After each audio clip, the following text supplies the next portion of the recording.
সময়কে মূল্য দাও, নাহলে কিন্তু সময় একদিন চলে যাবে। এই সময় কিন্তু একবার চলে গেলে আর তুমি কখনো ফিরে পাবে না। এই জীবন যুদ্ধে সময়টা হচ্ছে আমাদের কাছে আসল।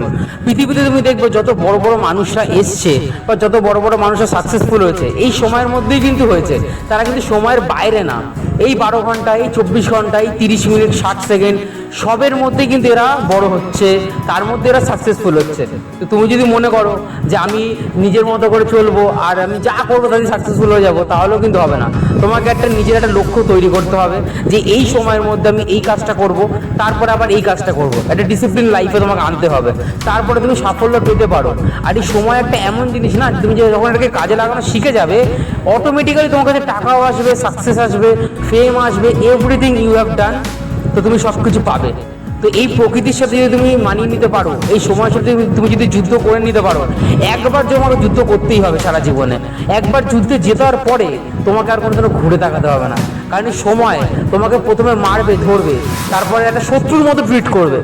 কিন্তু যখন এই সময়ের সাথে মার খেতে খেতে যখন তুমি শিখে যাবে, মানিয়ে নেবে, তখন এই সময় তোমার বন্ধু হয়ে যাবে।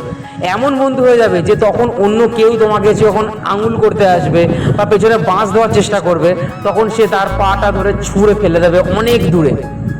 সে কখন তোমার লাইফে ফিরে আসতে পারবে না। তো তোমাকে সময়ে প্রথমে তোমাকে মারবে, ধরবে, তারপর এই সময় তোমাকে একদিন বন্ধুর মতো ট্রিট করবে। তো সেটা যদি চাও, জীবনে সময়কে কাজে লাগাও, অনেক বড় হও, জীবনে সাফল্য পাও। কারণ এই সময় হচ্ছে একবারই পাবে, বারবার পাবে না।